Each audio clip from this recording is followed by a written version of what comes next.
I didn't do anything after Sale came out for like 8 months. I was back on like doing like day labor shit with my brother.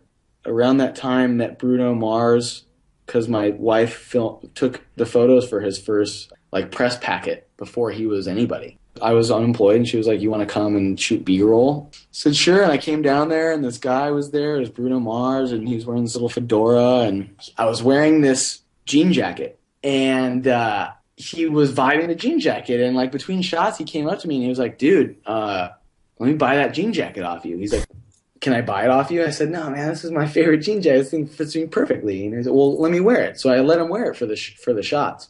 And at the end of the day, he's like, "Dude, I'll give you $300 for this thing." And I said no to the $300, even though I paid 45 for it.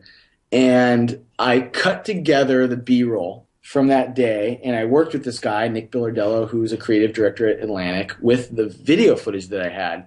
And we ended up editing, like, on the side for no money, this, like, rough cut to The Other Side, which was a B-side single for his first album. And it came out really great. So the label ended up like paying me a couple bucks to make a couple revisions. And it was like a slam dunk for Nick, who had like pulled this rabbit out of the hat for no money.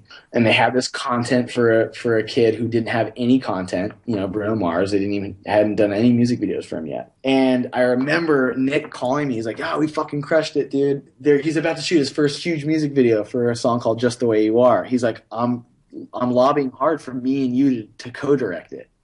And so I'm thinking like, yeah, fuck yeah, dude. I don't know anything. This is going to happen. And they called me. They were like, "Hey, is this Cameron Duddy?" Yeah. I was like, "Oh, I'm calling about the Bruno Mars music video for Just the Way You Are." And I'm thinking like, fuck, dude, this is it. And she goes, "Yeah, I'm the wardrobe stylist. Can Bruno borrow your jacket for the video?" And I was like, fuck. Of course I said yes, you know, but I said, "Can I at least do," I said yes, and I called Nick, and I'm like, "Dude, I just got, like, the wind knocked out of me." He's like, "I know, fuck, I'm sorry." I said, "Well, can I at least do the behind the scenes if I let them borrow the jacket?" And they said, "Sure." So I showed up, and I did the behind the scenes. And I got to stay in the gravitational pull of Bruno at that point, and then from there I kept doing the behind the scenes, and I worked on the first Lazy song. We did, like, a Christopher Guest behind the scenes type thing.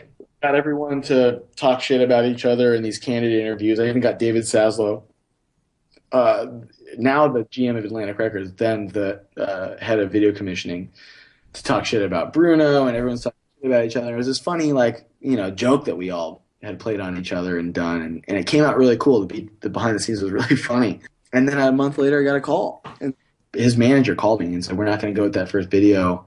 But the behind the scenes was really good, man." And he was like, "Do you have an idea for a Lazy song?" And I said, "Sure, yeah, let me call you back in like 30 minutes. I'm on a job." You know, I was like building something at the time. And I didn't have it, so I like riffed when I called him back. And from there, we sort of created the what the Lazy song is now for like no money. It was a hit. It didn't matter if the video sucked because I already had a good video in the can that Bruno didn't like for whatever reason.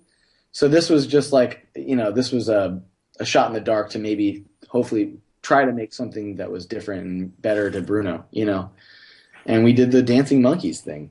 And that was sort of me breaking in after Sale. That was like my follow-up video like 8 months later. And those two things back to back were enough to like get some interest in production companies. I ended up partnering up with Boulevard. The rest is history, dude.